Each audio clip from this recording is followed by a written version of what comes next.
selamat datang di program Selepas Kerja. Balik lagi bareng gue, Surya. Apa kabar nih yang baru pulang kerja? Semoga kalian sehat-sehat selalu ya. Nah, jangan sampai kayak gue kemarin nih. Gue kan absen nih 2 pekan terakhir nggak bikin video tuh ya. Itu gara-gara gue kena DBD. Iya, jadi gue akhirnya ya rehat dulu dan sempet juga dirawat inap di RS beberapa hari. Lemes banget, sumpah. The first time gue kena DBD, ya agak deg-degan juga kan. Akhirnya udah tuh minum jus jambu terus, sama dikasih suplemen herbal, ekstrak daun jambu sama rumah sakitnya juga. Jadi ya untung trombositnya nggak jatuh-jatuh banget dan pulihnya lumayan lah sebenarnya. Sebenarnya udah sempet pulih dari 7 hari, cuman dokter bilang tambah 3 hari lagi lah biar sesuai siklusnya juga biar lebih aman gitu. Nah, kali ini gue tuh mau ceritain tentang, jadi kan pas kemarin gue sakit tuh lagi ada heboh tentang dana JHT tuh harus cair di usia 56 tahun ya. Nah, kali ini gue pengen bahas tentang itu tuh. Jadi gue punya ada 2 perspektif tentang dana JHT yang harus cair di usia 56 tahun ini. Cuman 2 perspektif ini berlawanan. Nah, bingung kan? Gue pun dilema juga nih. Sebenarnya posisi gue ada di mana. Cuman dua-duanya ini benar gitu. Nah, makanya gue bakal ulas di sini dan gue akan cerita pengalaman gue soal mengelola dana pensiun juga gitu. Biar ya gue sharing-sharing aja sih. Gue nggak merekomendasikan mengikuti gaya gue karena belum tentu benar dan mungkin nggak benar gitu.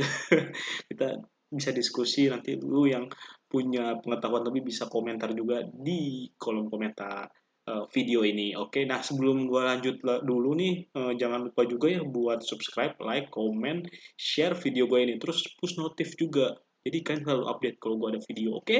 Oke, gue ulangin lagi sih. Jadi pas gue sakit kemarin tuh ada yang heboh soal JHT yang cuman bisa dicairin di usia 56 tahun tuh heboh banget, sumpah. Cuman gue pengen angkat itu secepat mungkin, tapi lagi terbaring di rumah sakit nggak bisa ya wes gitu. Nah, jadi dana JHT ini katanya nih aturan yang baru ini bisa dicairin sebelum usia 56 tahun itu kalau lu udah cacat atau meninggal. Kan serem banget ya, kok jahat banget sih BPJS Ketenagakerjaan. Jadi JHT itu jahat, dana jahat. Iya. Nah, di sini gue ada 2 perspektif yang gue bilangin di awal tadi. Jadi 2 perspektif ini bertolak belakang, yang mana gue juga nggak tahu nih harus ambil posisi di mana. Sebelum ke perspektif itu, gue juga mau cerita sharing dikit tentang apa sih dana pensiun itu gitu. Kenapa sih kok penting banget sih dana pensiun orang kita masih muda mikirin pensiun gimana gitu kan. Nah, padahal sebenarnya dana pensiun ini penting banget gitu. Gue sih iya. Jadi kalau yang gua nggak lihat sih, kalau yang gua baca-baca juga orang-orang di Indonesia itu sangat meremehkan dana pensiun, terutama yang anak muda gitu ya. Ibaratnya gue hidup cuma sekali, gue nikmatin habisin semua pendapatan di waktu muda dan nggak mikirin di masa tua gitu. Nah, kayak kalian juga pasti banyak yang nggak nyiapin dana pensiun kan? Sotoy banget ya gue ya.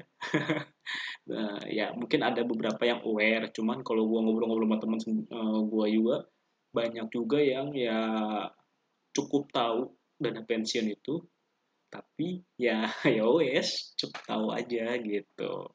Soalnya banyak yang mikir gini nih, jadi dana pensiun itu dipikirnya kan disiapkan oleh perusahaan. Ini pemikiran zaman dulu sih. Emang dulu kan orang-orang tuh kalau kerja kan bisa di satu perusahaan tuh bisa sampai berpuluh-puluh tahun sampai pensiun bahkan cuma di satu perusahaan kan.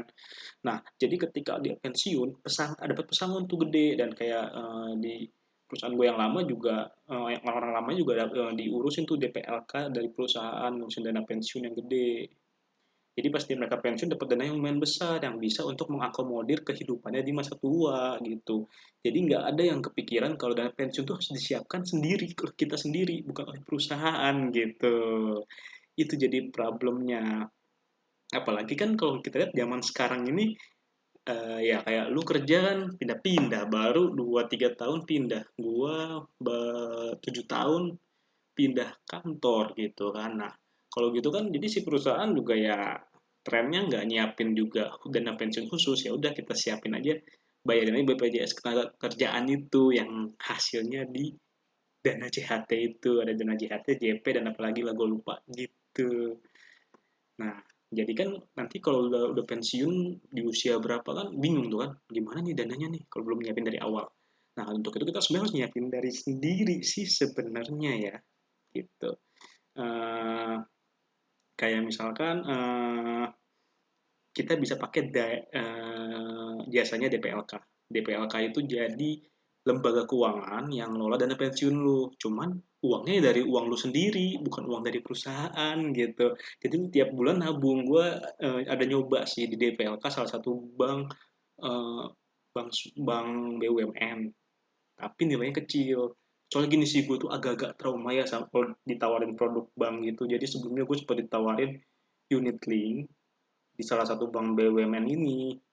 Jadi dia nawarin tuh, nih, lu bisa investasi, bisa asuransi jiwa, bisa asuransi kesehatan jadi satu, kan enak banget gitu ya. Tapi gue masih kok ragu nih, aneh. Nggak ada di dunia ini yang indah kayak gitu. Dan teman gue yang ikut akhirnya contohnya Amsyong juga. Jadi nilai investasi yang dijanjiin 5 tahun tuh udah bisa dicairin, ternyata nilai investasinya nggak ada setengahnya. Kenapa? Karena biayanya gede banget unit link itu gitu. Makanya gue jadi kayak agak-agak skeptis dengan tawaran-tawaran dari produk bank. Tapi waktu yang DPLK ini kan gue pelajarin kan, oh kalau DPLK ini memang fokus untuk dana pensiun. Jadi gue bisa ambil di tahun ke-10. Nah, dong, gue coba aja deh dengan nominal yang kecil banget karena gue nggak mau ambil resiko. Jujur waktu itu gue masih menerka-nerka juga nih, bener nggak sih ntar bermasalah lagi gitu kan. Gue menerka-nerka, ya udah deh gue masukin yang kecil dan di instrumen pasar uang, at least dia naruh di deposito bank yang mungkin bank kecil atau enggak bank besar dengan special rate gitu. Hasilnya sih sekarang kan udah jalan 5 tahunan lah ya, 5 tahunan ya. Sebenarnya hasil dengan nominal yang gue tabung sekarang tuh udah lumayan sebenarnya ya. Cuman ya kecil karena emang kecil nabungnya, cuma agak nyesel. Cuman emang agak deg-degan ketika DPLK itu dialihkan, jadi sempet tuh DPLK di Bank BUMN ini dialihkan ke DPLK Bank BUMN yang sama, cuman dengan entitas GV atau perusahaan patungan yang beda. Kan agak deg-degan kan, cuman aman sih sejauh ini sih. Nah itu deg-degannya itu karena DPLK ini jangka panjang kan, jadi deg-degan ya kalau misalnya ada apa-apa gimana duit gue. Gitu sih. Akhirnya ya kalau gue nih mungkin nggak rekomendasi ya ngikutin gue, karena ya gue pun belum sukses juga mengumpulkan dana pensiun dengan gaya gue, jadi gue nggak bisa menjanjikan lu kayak gue. Cuman di sini gue ingin meredam resiko ketidakpastian lembaga DPLK-nya, jadi gue ngelola sendiri, ngelola dana pensiun sendiri. Kan kalau misalkan orang yang jago financial planning mungkin ngitung-ngitung ya, target gue dana pensiun itu berapa berapa berapa berapa berapa, berapa gitu ya. Kalau gue nggak ngitung, jadi ya udah itu gue alokasiin aja dari total pendapatan gue gitu ke reksadana saham dan saham, dua itu untuk dana pensiun. Kenapa kok gue taruhnya di reksadana saham dan saham? Karena kan jangka panjang banget ya, akhirnya udah gue masukin aja ke blue chip. Cuman ya gatel-gatel dikit gue nyoba saham-saham second liner ya nyangkut, ya ada yang cut loss juga. Tapi akhirnya gue kelola lagi biar dapat untung sih, karena kita jadi belajar sih itu di tahun-tahun pertama gue belajar, oh ternyata bisa rugi begini gitu. Ya akhirnya udah oke, kita pakai strategi udah jangka panjang, karena kalau gue trading tuh nggak pas juga karena gue nggak aktif. Gue mantau pasar karena kerjanya tiap hari bikin konten saham dan sebagainya, cuman nggak aktif buat transaksi kan. Harus cepet juga masalahnya, bukan kita tahu aja cuman harus cepet kan. Ya udah akhirnya gue investasi jangka panjang aja di reksadana saham dan di saham, dan itu dana pensiun. Mm-mm. Yang gue bedakan dengan dana darurat gue taruh di reksadana pasar uang dan dan apa namanya deposito. Dan sebenarnya ada di peer-to-peer lending, cuma nilai kecil banget karena gue juga masih agak skeptis dengan peer-to-peer lending. Jadi ya udah gue nitip sendal aja di sana. Ya di tiga itu untuk dana darurat. Terus untuk dana pendidikan anak tuh ada juga di saham dan reksadana di rekening FDN yang terpisah, di sekuritas yang terpisah gitu. Sebenarnya dana pensiunnya ada lagi sih di kripto, cuman kriptonya lagi ambles juga, jadi udah gua nggak top up dulu karena gue juga takut kenapa-napa si kriptonya kan. Ya udah kita fokus yang pasti-pasti aja di saham sama reksadana saham gitu. Apa sih kelebihan dan kekurangannya kita ngelola sendiri dengan di DPLK? Sebenarnya kalau di DPLK kan yang ngelola kan orang-orang profesional ya gitu kan. Kalau gue nggak ada sertifikasi orang yang analisis saham atau WPPE atau apa, gue bukan orang yang punya sertifikasi. Ya udah, tapi gue belajar otodidak gue.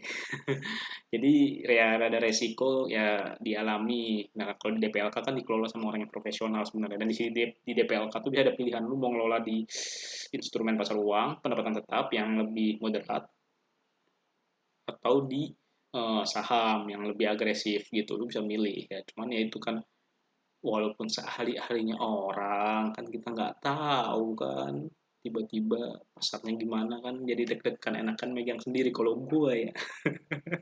Enakan megang sendiri udah kita kelola sendiri gitu.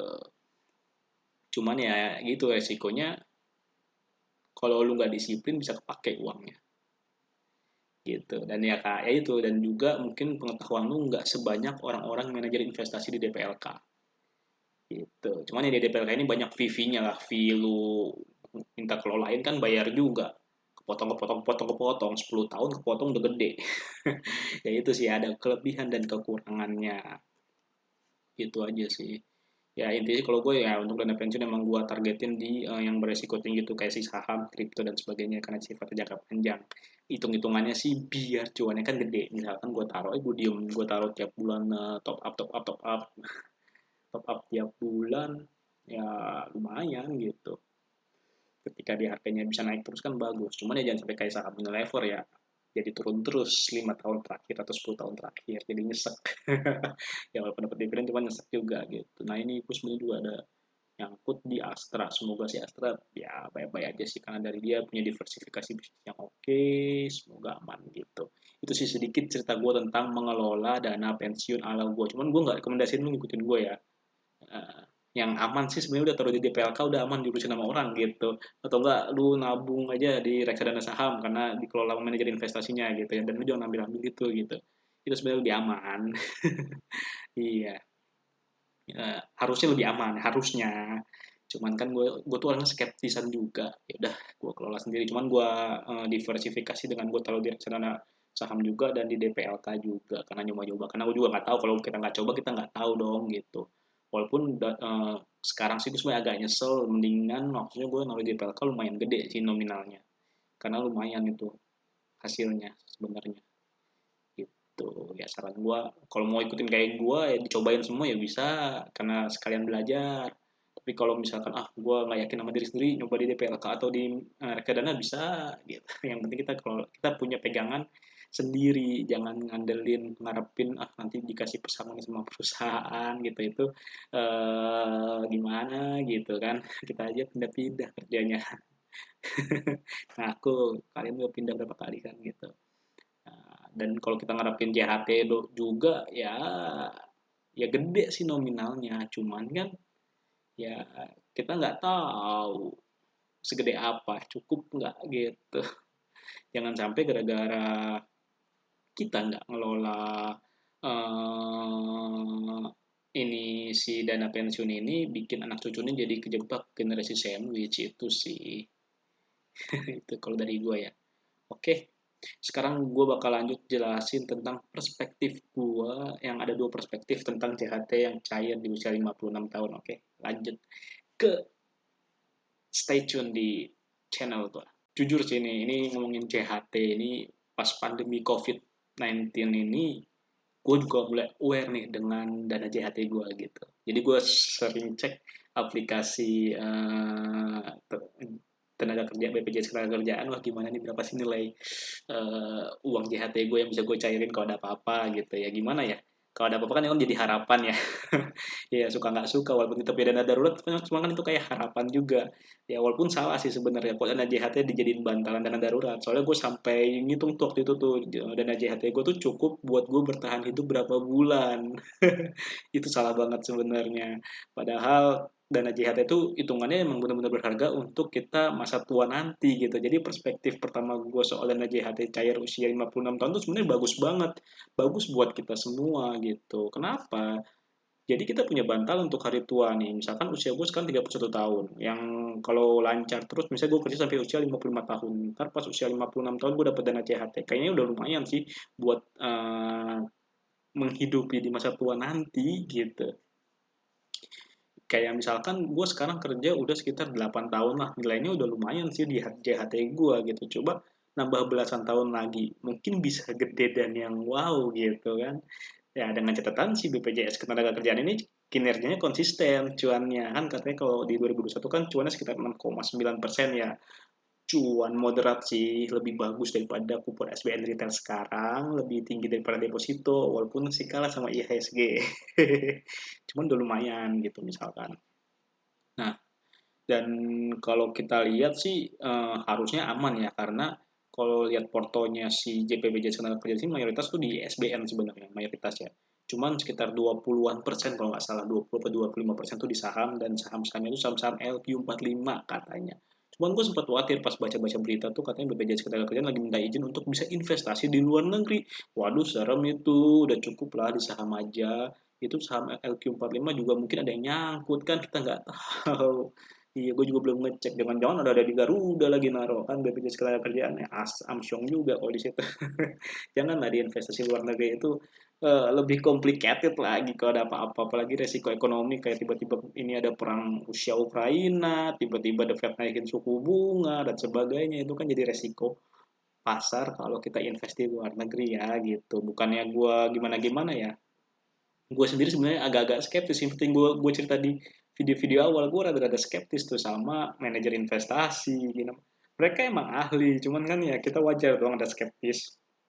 Ini juga yang ngelola manusia kan. Takutnya geblek malah jadi nyangkut ntar kan, problem itu uang JHT gue gitu kan. Nah, dengan dana JHT wajib cair usia 56 tahun nih sebenarnya di luar tadi yang gue khawatir skeptis dengan manajer investasi, sebenarnya bisa bikin anak di masa tua, bisa bikin anak cucu tuh nggak jadi generasi sandwich seperti yang gue bilang sebelum-sebelumnya nih. Jadi hasil uang JHT yang cair itu bisa kita masukin tuh ke FR. FR itu apa sih? FR itu SBN non retail yang kuponnya bisa lebih gede dari SBN retail, dan tenornya tuh bisa lebih lama, bisa sampai 10 tahun gitu.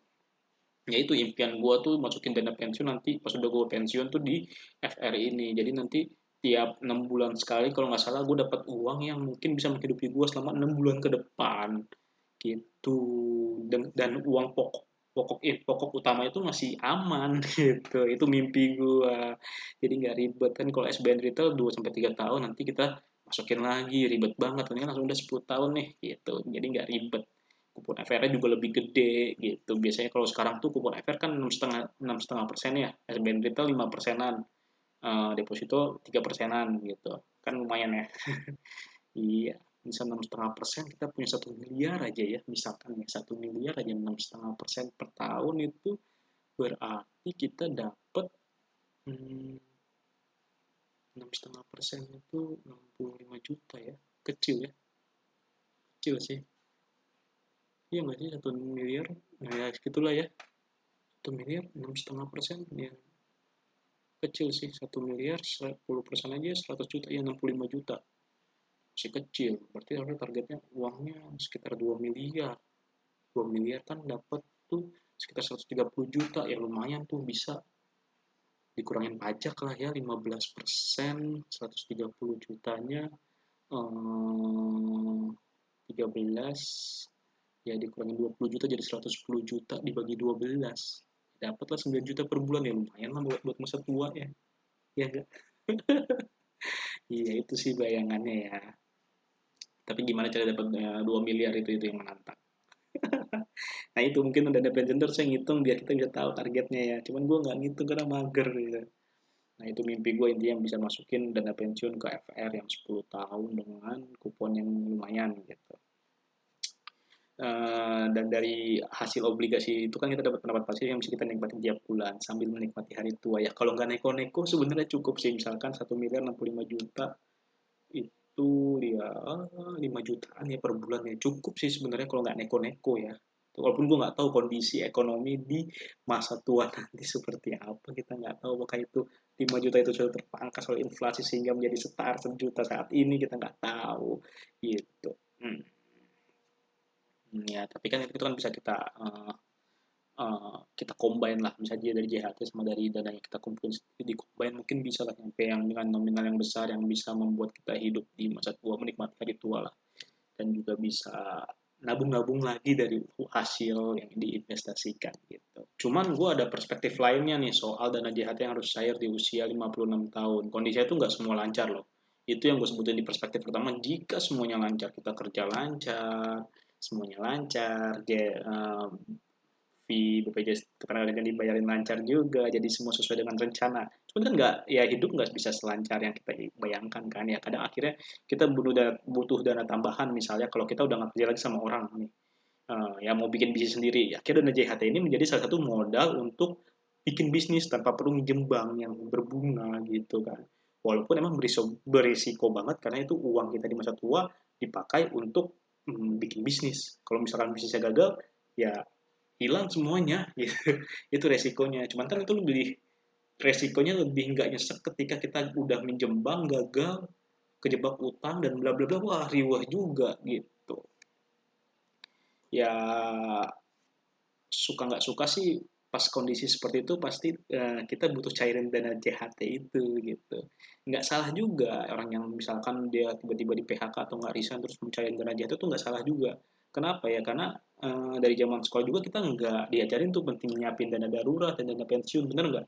Yang diajarin adalah teori ekonomi makro, bagaimana menghitung pertumbuhan ekonomi, apalagi tuh. Iya, yang kita nggak gunakan itu untuk kehidupan sehari-hari juga gitu. Dan nggak ada juga diajarin tentang financial planning, bagaimana mengelola keuangan gitu. Ya, jadi tega juga kalau misalkan uang jihad itu harus cair di usia 56 tahun, padahal ketika kondisinya banyak juga yang pekerjaan dia kerjanya misalkan